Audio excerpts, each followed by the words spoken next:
السلام عليكم ورحمة الله تعالى وبركاته. مرحبا بكم على قناتكم عالم خديجة أم وديع.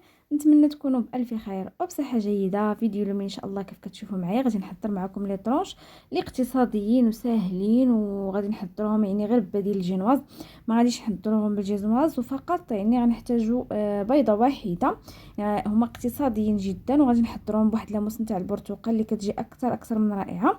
بالنسبة هنا اول حاجة غادي نبدا بها، فغادي نبداو بالكريمه هي الاولى. انا باش الكريمه ديالنا كتبرد بما كنكملوا يعني باقي المراحل كتكون الكريمه ديالنا يعني بردات. اول حاجه غادي نبداوها يعني ك مرحله اولى في الكريمه. عندي هنا نصف لتر من الحليب اللي درته في كاسرونه. هنايا غادي نوضع معاه اولا غادي نضيف معاه 4 ديال المعالق كبار مملوئين سكر سنيده اولا سكر حبيبات، ما يعادل نص كاس ديال الكاس ديال العنبه اللي كنعبروا به، يعني نص كاس ديال السكر حبيبات. انا هنا عبرت معكم بالمعلقه بالنسبه للاخوات اللي ما عندهمش الكاس. المهم غادي نعطيكم العبره بالمعلقه وبالكاس. هنايا غادي نضيف هذا الكريم باتيسير اولا مستحضر الكريم باتيسير، غادي نضيف حتى هي منها اولا من المستحضر غادي نضيف 4 ديال المعالق كبار مملوئين. وهنايا غادي نضيف عندي نصف ملعقه صغيره كيف شفتوا معايا، معلقه راه صغيره ديال نكهه البرتقال اللي ممكن تعوضوها بقشور البرتقال. هنايا يعني انا درت كريم باتيسير، ما درتش نشا لان صراحه كريم باتيسير كتضيف واحد المذاق اللي هو رائع جدا. يعني من الاحسن انكم تستعملوا كريم باتيسير، ما ديروش نشا، يعني ما تعوضوهاش بالنشا لان صراحه المذاق ديالو ما كيجيش بحال هي، صراحه كتزيد واحد اللذه للكريمه. فمن الاحسن انكم ديروا الكريم باتيسير ما ديروش نشا. صافي هنايا من بعد ما يعني خلطت مزيان الحليب مع باقي المكونات اللي ضفنا، يعني حتى داب حسيت بالسكر هكذا والنشا، يعني هكذا دابوا مع الحليب. صافي غادي نوضع الخليط فوق النار، النار اللي تكون مهيله، مع بطبيعه الحال مع التحريك المستمر باش ما كتلصق لناش هكذا الكريمه ديالنا، حتى يعني كنحسوا بها هكذا تقالت كيف كتشوفوا معايا هنايا. فانا غادي ناخذ بما يعني هكذا جوج ديال الكريمه، غادي ناخذ هنايا جوج ديال الليمونات اولا برتقالات. انا استعملت هنا الليمون صغير، داكشي باش خديت جوج حبات، ما توفرش عندي الليمون الكبير. نتوما الا كان عندكم الليمون الكبير فغادي تستعملوا يعني برتقاله واحده اولا ليمون على حسب كل واحد واش تيقول ليه. المهم غادي تستعملوا وحده يعني حبه كبيره الا كان عندكم الكبير، ما كانش فغادي ديروا يعني بحالي. حتى انا هكذا استعملت يعني غير هذا الصغير، يعني استعملت غير داكشي اللي متوفر عندي في هكذا اللي متوفر عندي في الدار. فبما ان يعني هاد لي طرونش راهم اقتصاديين وساهلين فغادي يعني نخدموا بداكشي اللي عندنا في الدار. وصراحه هذا وقت الليمون فهاد يعني لي طرونش كيجيو صراحه اكثر من رائعين. هنايا ما غاديش نضيعوا حتى هاد القشور ديال الليمون، درتهم في كاسرونه هنايا كيف كتشوفوا معايا، ضفت معاهم كاس ديال الماء، وغادي نضيف معاهم 4 ديال المعالق مملوئين ما يعادل نص كاس ديال السكر. درتهم هنايا خلطت مزيان، وغادي هذا غادي نديرو به السيرو اللي غادي نسقيو به الجينواز نتاعنا. غادي نوضعو فوق النار ونخليه حتى يغلى. وهنا كيف كتشوفوا معايا بعد ما وجدات الكريمه، انتم كتشوفوا معايا القوام ديالها كيف كتجي. هنا خديت داك العصير نتاع البرتقال اللي صايبنا مع بعض وغادي نضيفه فوق الكريمه. يعني غادي نضيف هاد الكميه اللي درت كلها. كيف قلت لكم انا درت هنا جوج حبات صغار نتاع البرتقال عصرتهم. صافي هنايا غادي نحاول ان نخلط الكريمه مزيان حتى تجانس مع هاد العصير مع العصير اللي ضفنا ليها هنايا، حتى كنحسوا على ان الكريمه حتى القوام ديالها بدا كيخفاف، يعني زاد تخففت اكثر. صافي هنا كيف كتشوفوا معايا يعني بد ما تجنس لينا العصير تماما مع الكريمه. صافي هنا غادي يعني نحيدها من فوق النار، غادي نطفي عليها. صافي غادي ناخذ كيف كتشوفوا معايا هنا واحد ناخذ بلاستيك غذائي وغادي نغطي الكريمه. بالنسبه انا هنايا فما حيدتهاش، يعني خليتها في الاناء فاش وجدتها. ممكن تحيدوها وديروها في شي اناء نتاع الزاج وديروا بلاستيك، يعني لكم الاختيار. المهم غادي نغطيها هنايا مزيان، نحاول ان البلاستيك دائما يقيس لينا الوجه تاع الكريمه باش ما ديرش لينا واحد الطبقه من الفوق اللي ولا واحد القشره هكذا من الفوق، باش ما تخسر ليناش الكريمه. صافي هنايا بعد ما غطيتها غادي ندخلها للثلاجه ونخليها تبرد. وفي هذه المرحله غادي ندوزو باش نحضروا الجينواز. بالنسبه للجينواز هنا فكيف قلت لكم غادي نحتاجوا بيضه واحده، فهي الجينواز اللي صراحه كتجي زوينه اولا بديل ديال الجينواز بالنسبه للاخوات اللي يعني ما كتصدق لهمش الجينواز، فهذا راه حتى هو بديل من بديل الجينواز. هنا درت بيضه ودرت معاها كاس ديال السكر حبيبات، عفوا نص كاس ديال السكر حبيبات، عفوا اعتذر. هنايا غادي نضيف معاه واحد الكيس من السكر بنكهه الفانيلا.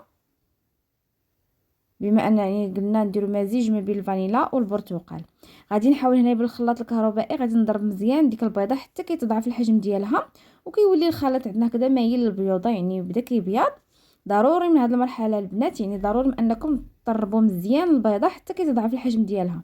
من بعد هنايا وما طفيتش انا على ما يعني ما حبستش من الخلاط، ضفت نص كاس ديال الزيت وانا كنخلط. ومن بعد هنايا بعد ما تجانست الزيت مع باقي المكونات، ضفت كاس ديال الماء سخون.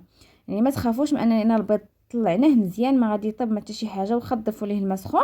وضفت هنايا واحد نصف ملعقه صغيره من النكهه ديال البرتقال، اللي ممكن تعوضوها بقشور البرتقال. يعني لكم الاختيار، بغيتوش تستعملوا النكهه في هذه المرحله ممكن تضيفوا القشور ديال البرتقال. ومن بعد هنا بالنسبه للدقيق فانا يعني غادي نخلو.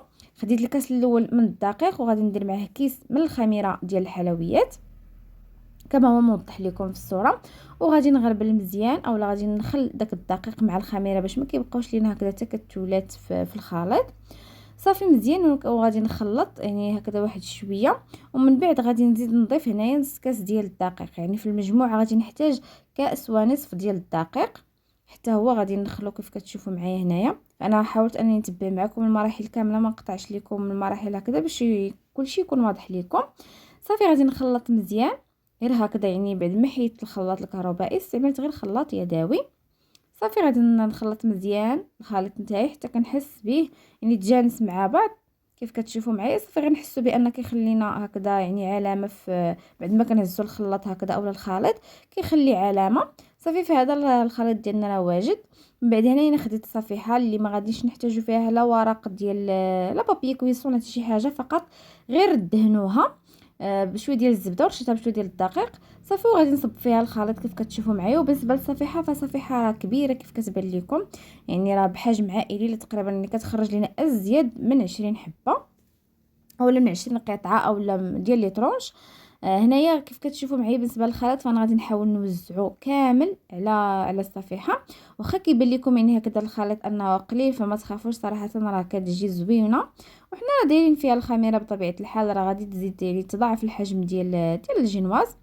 فيعني كتجي صراحه في القياس باش ما تجيناش هكذا الجينواز كبيره بزاف اولا عاليه على الكريمه.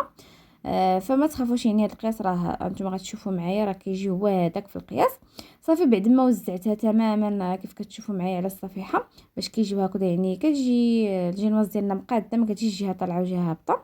بديت كنخبط هكذا الصفيحه مع سطح ديال العمل باش يعني كيخرجوا داك الفقاعات، وفي نفس الوقت يعني كتقاد لينا هكذا الجينواز من الفوق.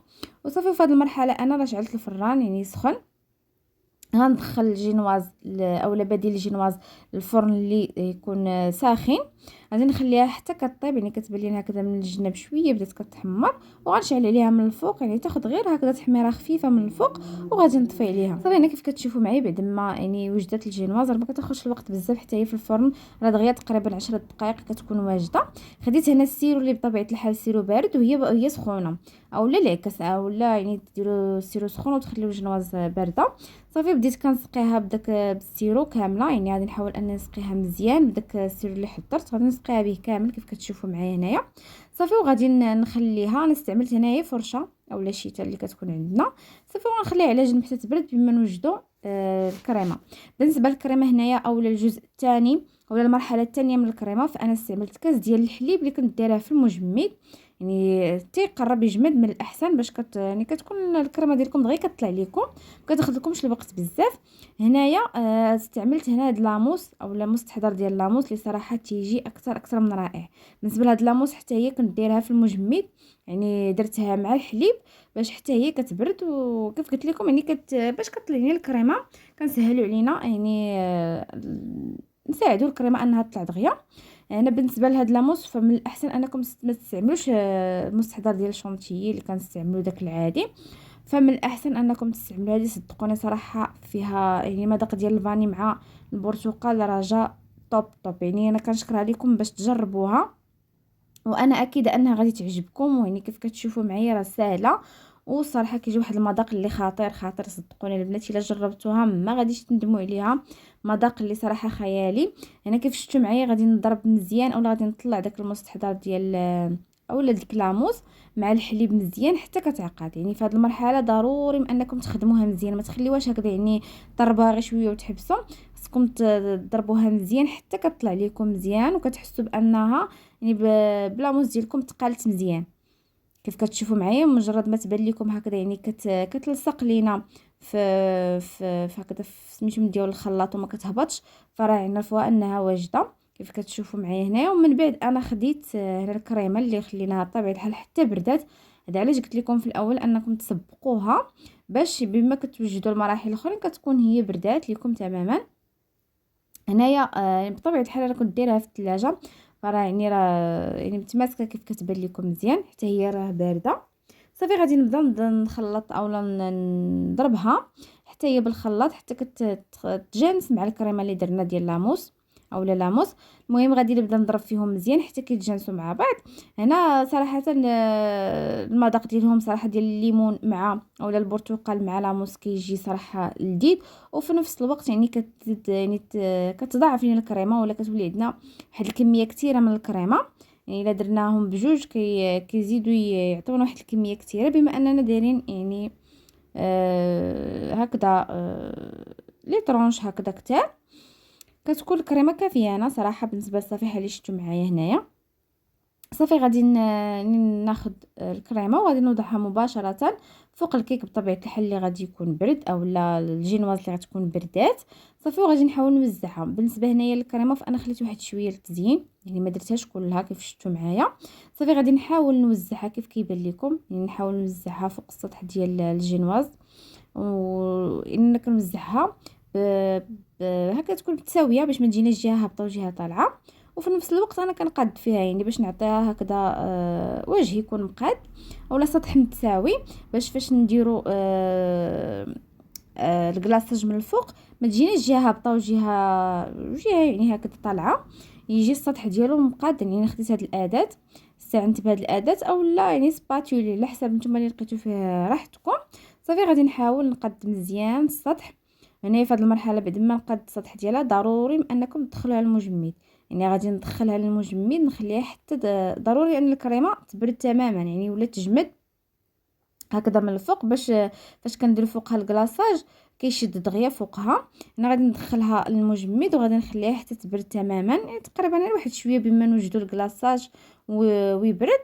صافي غادي نخرجوها هكذا من المجمد. بالنسبه للكلاصاج فغادي نحضر معكم واحد الكلاصاج اللي هو صراحه سهل واقتصادي، يعني ما غاديش نديرو فيه لا جيلاتين لا حتى شي حاجه. كيف كتشوفوا معايا هنايا درت كاس ديال الماء ودرت معاه 2 معالق ديال السكر حبيبات واحد راس معلقه من نكهه ديال البرتقال وملعقه صغيره كيف كتبان لكم هكذا ديال النشا. يعني هذا هو الكلاصاج ديالنا. صافي بعد ما حركته مزيان غادي نوضعه فوق النار وغادي نخليه حتى يغلى يعني غير يبدا هكذا يجيب الغلوه. صافي غادي نطفيو عليه. هنا كيف شفتوا معايا بعد ما جمدات لينا الكريمه دخلتها للمجمد.